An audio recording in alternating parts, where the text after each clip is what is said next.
teler ya. Bahasa Jaminya teler.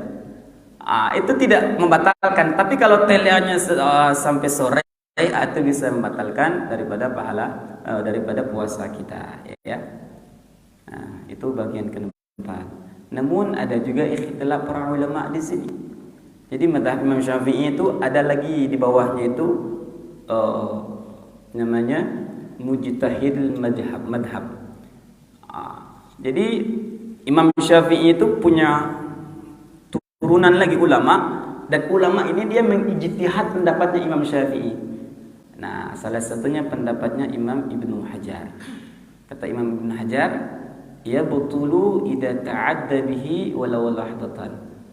Batal puasa seseorang itu mabuk dan mabuk dan pingsan walaupun itu sesaat.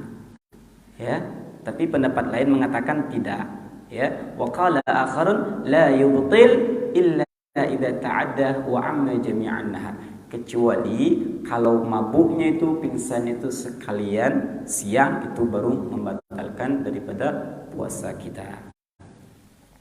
Yang kelima adalah yang bisa membatalkan puasa kita itu al-jima'.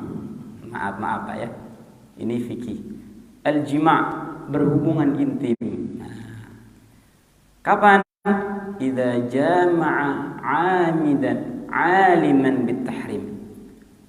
Kalau dia berhubungan suami istri di siang hari.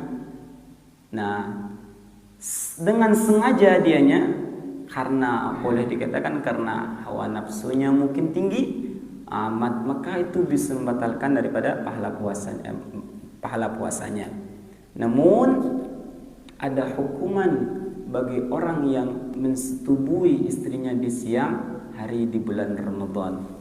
Dikatakan kata musannif, wa idza afsada shawmahu fi Ramadan yawman kamilan bi jima'in tamin athimin bihi lis-shawm tartaba alaihi khamsatu asya. Orang yang menjimai atau orang yang mensetubuhi istrinya di bulan Ramadan, semisal bapak kan, misal ya, bapak berangkat mudik lebaran. Kan orang yang musafir itu boleh tidak berpuasa dengan syarat kalau dia berangkat dari kampung halamannya itu sebelum terbitnya matahari. Itu boleh bagi dia tidak berpuasa bulan Ramadan saat itu. Mentang-mentang dia boleh tidak berpuasa, dia dia bersetubuh sama istrinya, maka itu haram hukumnya ya, bersetubuh isi di siang hari itu. Nah, maka kenalah ada 5 bagi orang yang bersetubuh istrinya di bulan Ramadan, di siang bulan Ramadan, bukan di bulan Ramadan ya, kalau malamnya terserah itu ya. Di siangnya itu yang pertama adalah luhuqul itsm, orang tersebut berhak mendapatkan dosa. Yang kedua, wujubul imsak, wajib dia menahan diri setelah mendukhulkan istrinya. Yang ketiga, wujubut ta'zir, wajib dita'zir. Ta'zir itu wajib dikasih peringatan, dikasih ampunan. Maksudnya dikasih jerau. Bahasa Jaminya jerau. Jerau itu apa bahasa Indonesianya sakit? Jerau. Jero itu kalau kita mukul, jangan ulangin lagi. Sudah, jangan lakukan. Ini apa bahasanya, Pak? Kapok. Wajib kita kasih kapok orang ini. Iya, wajib kita kasih kapok. Kapoknya apa? Boleh kita gantung. Kita maluin, kita gantung. Saya mensetubuhi istri di bulan Ramadan. Bawa keliling kampung itu. Itu menta'zir namanya bagi si hakim. Kayaknya hati-hati ya. Yang keempat, wajib dia qada, dan yang kelima wajib dia membayar kafarah. Membayar kafaratul uzma. Jadi orang yang mensetubuhi istrinya di bulan Ramadan dengan sengaja, maka wajib dia membayar kafarah. Apa kafarahnya itu? Nah, kafarahnya ada 3. Kalau dalam Al-Quran itu dalam surah Al-Mujadalah, faman lam yajid fasiyam syahrayn mutatabi'ain, semacam itu. Jadi wajib dia membayar kafarah 3. Pertama, itqu raqabatin mu'minatin. Wajib dia memerdekakan budak yang beriman, hamba sahaya yang mukminah. Di zaman kita nggak ada lagi yang namanya perbudakan, maka hapuslah yang kedua. Turunnya yang kedua. Yang kedua adalah siyamu syahraini mutatabi'ain. Wajib dia berpuasa 2 bulan atau 60 hari berturut-turut. Bagi orang yang mensetubui di siang bulan Ramadan, wajib dia berpuasa 2 bulan berturut-turut di bulan Ramadan. Andaikan sekali saja dia putus, maka wajib dia mengulang kembali dari 1 lagi. Ini menunjukkan hukum bagi orang yang mau mensetubui istrinya di bulan Ramadan dengan sengaja, ya, batal puasanya dan wajib dia membayar kafarah. Kalau tidak mampu bagaimana? Ya, puasa Senin Kamis saja jarang gitu, apalagi puasa 2 bulan berturut-turut. Lemas badan kita, apalagi punya penyakit mah, ya kan? Maka yang ketiga ialah it'amu sittina miskinan likulli miskinan muddan. Ini yang dikatakan Ustaz Faisal itu. Kalau enggak mampu berpuasa 2 bulan berturut, maka kita memberikan it'am, makan atau makanan pokok kepada orang miskin sebanyak 1 mud setiap harinya. Kalau kita memberikan makan 1 mud, ya, 1 mud itu 1 genggam orang Arab. Itu wajib kita berikan untuk membayar kafarah kita kalau kita mensetubui istri kita di bulan Ramadan. Yang keenam adalah yang membatalkan pahala puasa, usulul ain min faddin maftuhin ilal jawf. Memasukkan sesuatu ke dalam rongga yang terbuka di dalam tubuh kita. Apa rongga yang terbuka itu? Ada 6. Hidung, mulut, kuping, kemudian belakang dan depan. Itu rongga. Orang yang masukkan sesuatu ain, zat kepada 6 rongga tersebut yang maftuh itu, maka wajib, maka batal daripada puasanya. Namun bagaimana Ustaz hukum? Ini pembahasan konten foret. Bagaimana hukum daripada orang yang suntik di bulan Ramadan? Ya kan kita banyak dengar ya Pak ya. Ini dikatakan hukmul ibra. Hukum bagi orang yang suntik di bulan Ramadan itu ada 2 pendapat para ulama. Jadi yang pertama itu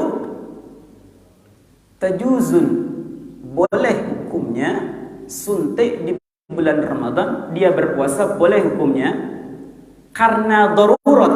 Ingat, karena darurat. Artinya kalau dia nggak suntik itu bisa berbahaya untuk keselamatan dirinya. Kalau dia nggak berobat saat itu, maka darurat. Maka boleh dia suntik dan puasanya tetap sah, ya. Tapi kalau sekedar suntik kecantikan, ya, bagi ibu-ibu, suntik vitamin, itu bisa membatalkan. Ataupun nggak suntik, kita masukkan jarum ke dalam tubuh kita, itu tanpa darurat bisa membatalkan daripada puasa kita. Namun di sini dikatakan walakin ikhtalafu fi ibtaliha lis-shaum. Yang pendapat yang kedua, innaha tubtilu mutlaqan. Yang kedua adalah innaha la tubtilu mutlaqan. Yang kedua, tidak batal puasanya atau batal puasanya karena memasukkan sesuatu ke dalam rongga. Jadi ulama itu 4 mazhab itu yang dinamakan rongga itu ternyata bukan hidung, bukan mata, tapi rongga itu banyak. Ya, ada rongga otak, ada rongga pori-pori. Kata ulama, walaupun dia itu dalam keadaan darurat pun maka batal puasanya dan wajib dia mengqada ba'da Ramadan. Nah, ada dua pendapat para ulama dalam mazhab Imam Syafi'i. Itu memasukkan sesuatu, apapun sesuatu itu. Nah, kemudian bagaimana hukumnya Ustaz? Apa ya hukumnya? Bagaimana hukumnya tidak sengaja memasukkan sesuatu ke dalam rongga hidung kita atau rongga yang ada dalam tubuh kita? Nah, ini hati-hati. Ada hukum di situ ya. Nah, maka yang pertama, idza kana al-ghuslu ma'muran bihi fardan, ya. Kalau dia memasukkan sesuatu itu dengan tidak sengaja, contoh mandi, kita mandi kan biasanya tidak sengaja memasukkan air. Namun kalau mandinya itu adalah mandi yang diperintahkan, dia syariatkan semacam kaghusli junubatin, semacam mandi junub. Nah, andai kan kita mimpi di bulan Ramadan, wajib kita mandi junub. Atau kaghusli jumu'atin, ataupun mandi hari Jumat. Nah, itu mandi yang disyariatkan. Kata musannif, fala yabtul as-sawmu idza aghtasala bis-shaum. Maka puasanya tidak batal. Walaupun dia tidak sengaja masuknya, tapi mandinya itu mandi yang disyariatkan, maka puasanya tidak batal.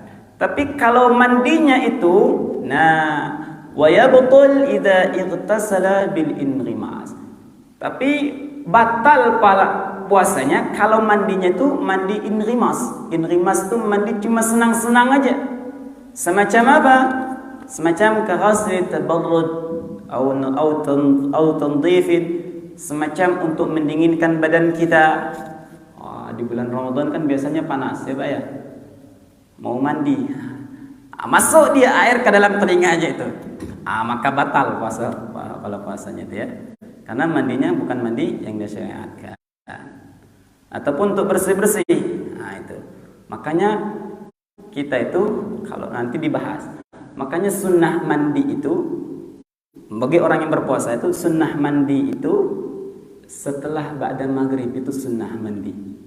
Setelah kita futur, batal puasa kita itu, maka sunnah mandi setelah itu supaya badan kita sehat dan semangat dalam mengerjakan salat tarawih. Itu sunnah. Nah, nanti dibahas itu di pembahasan tentang sunnah-sunnah puasa. Kemudian yang ketujuh adalah yang ketujuh adalah